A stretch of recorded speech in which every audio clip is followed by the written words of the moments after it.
has this all in has this effect on the face of Moses, that the glory of the Lord makes his face shine as well. Um, and it speaks of the glory, but also of the authority, because you notice the authority that Moses had when he was speaking to these Israelites, that they're afraid, but they're listening to him. He's got their attention.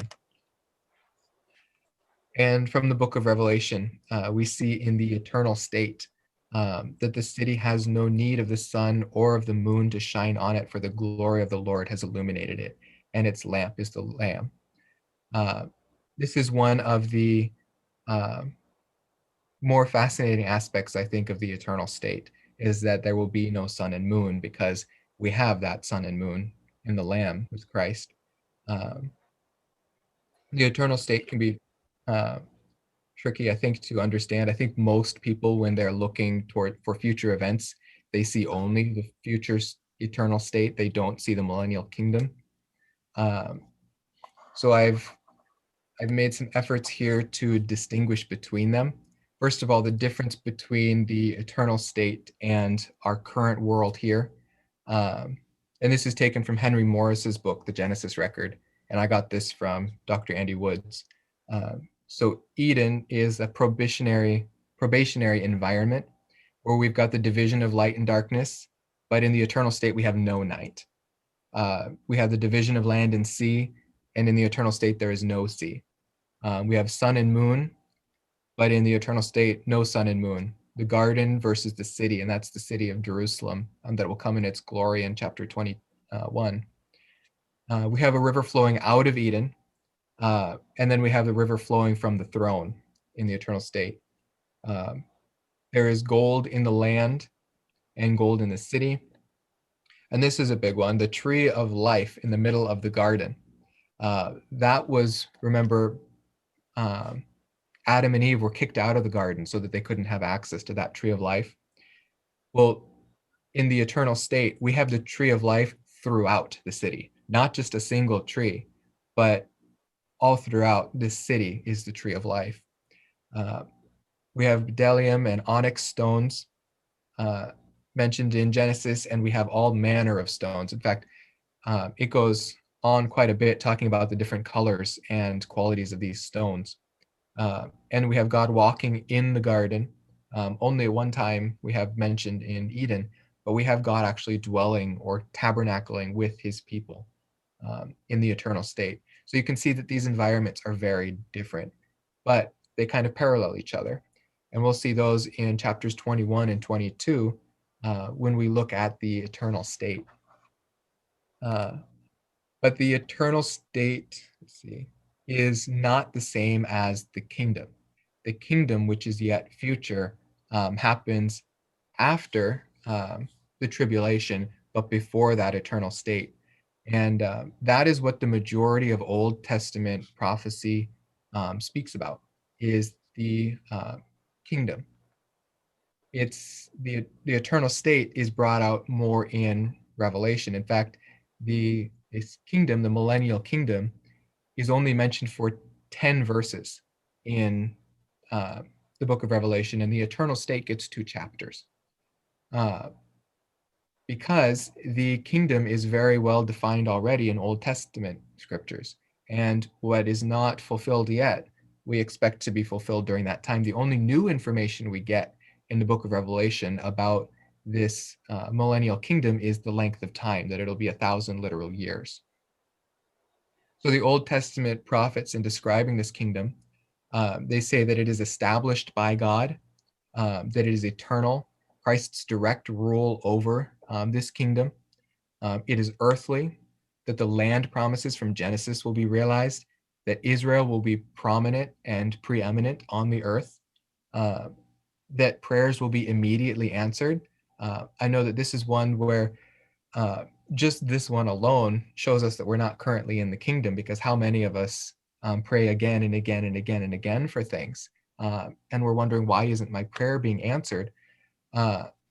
Well, we've often taken verses that are meant for the kingdom and put them onto here, saying that, well, God said he'd answer my prayers. And well, you've taken a kingdom passage where he's dwelling among us, and put it into this world where God always does answer prayers. Sometimes his answer to the prayer is no, and we look at that as an unanswered prayer, but it has been answered. The answer was no. Or the answer is not yet. And so for us, it looks like God is not answering prayers. But in this kingdom, we get the immediate answer of prayers. And that'll be because our sin nature has been stripped away from us. We're not praying things in our selfishness. We're not praying things ahead of time. We're sharing the mind of Christ and we're praying for his glory. And those prayers will be immediately answered because they're not tainted by our sin and selfishness. Uh, we have the millennial temple. I talked a bit about already today from chapters 40 to 46 of the book of Ezekiel. We have the millennial David, the promise that David will continue on his throne into the millennium. Uh, we have righteousness being the overarching character of the people and of the kingdom. Again, you can't say that about today. Righteousness is not the primary characteristic of the world. We have the curse curtailed. We talked about that in Genesis a bit. We have peace throughout the entire earth. We have prosperity. Again, these prosperity promises from the Old Testament are constantly dragged into today, and people are wondering why they're not being prosperous under the Lord when he's promised prosperity. Well, he's promised prosperity under his kingdom in the millennial reign. And we've got lots of topographical changes between the kingdom and between now.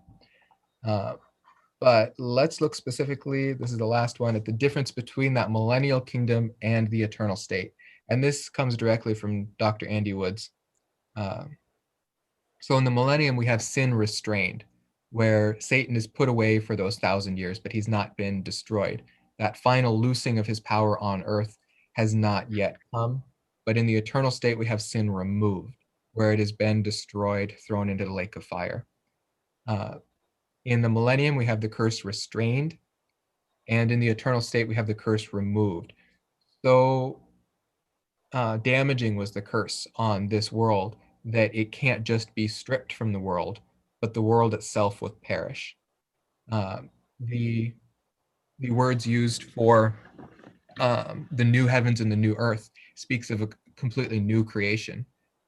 Just like the first creation was made ex nihilo out of nothing, so that new creation will be a completely new creation, not a reformation of this world. In the millennium, there is still death. For those tribulation saints who do not die during the tribulation and enter into the millennial kingdom in their earthly bodies, they're still propagating and having children. And those children who do not trust the Lord, and yes, that will happen during this millennial kingdom with Christ ruling as king, there will be those who choose not to trust the Lord. Their days are still limited to around 100 years old. Whereas those in glorified bodies don't die, and those who have trusted the Lord, probably I think it has to do with the tree of life, perhaps, don't have that limit of 100 years to their life. Whereas in the eternal state, there is no more death. In the millennium, we have mortals and the resurrected living together. Just like Christ took on his glorified body after the resurrection, we'll share that similar kind of body, either through the rapture or through death and resurrection. But there will be mortals who enter into the kingdom from this earth after the tribulation. And in the eternal state, there is the resurrected only. In the millennium, some will still be undecided, despite Christ ruling perfectly over this kingdom. There will be those who desire to rebel. In the eternal state, it will be filled with those only who have accepted Christ as their Savior.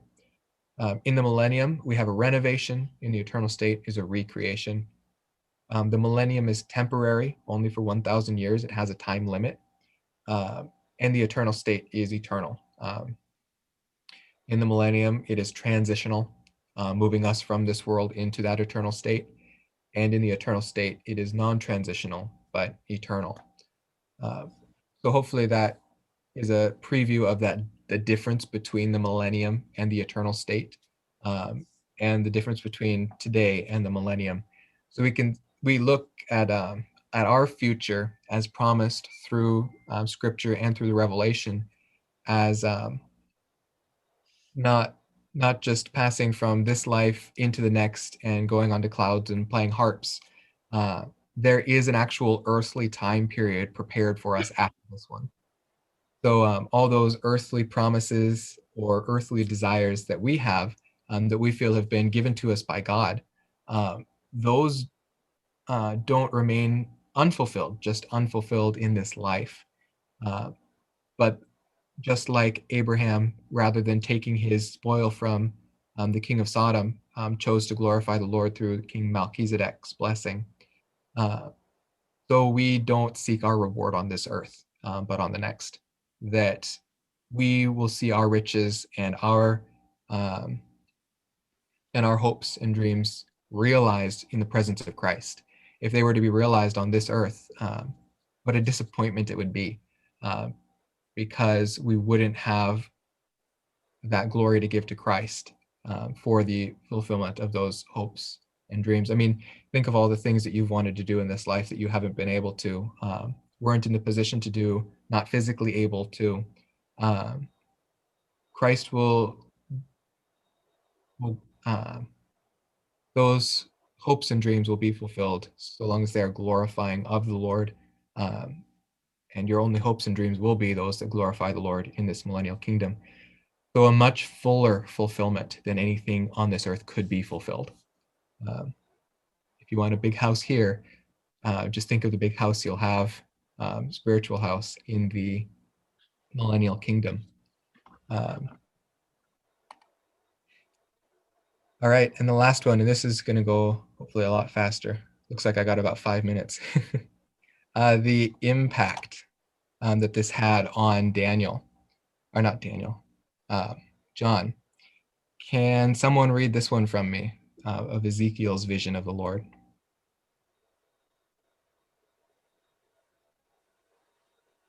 I will. Thank you. Now, above the expanse that was over their heads, there was something resembling a throne, like Clapis lazuli in appearance. And on that which resembled a throne, high up, was a figure with the appearance of a man. Then I noticed from the appearance of his loins and upward something like glowing metal that looked like fire all around within it. And from the appearance of his loins and downward, I saw something like fire, and there was a radiance around him. As the appearance of the rainbow in the clouds on a rainy day, so was the appearance of the surrounding radiance. Such was the appearance of the likeness of the glory of the Lord. And when I saw it, I fell on my face and heard a voice speaking. Right. So this is Ezekiel receiving his first vision from the Lord, and this is that the vision where people often think it's aliens. You've just got these really weird creatures, the creatures with four faces, coming down and moving together with this throne. Uh, well, this is what he sees when the heavens are revealed and he sees God on his throne. Uh, Such radiance emanates from that throne that he's terrified and falls on his face. And God speaks from his throne. Uh, we see that here in Revelation 1:17-20 that uh, John's response is to fall on his face as if dead. I'll read this one for us. When I saw him, I fell at his feet.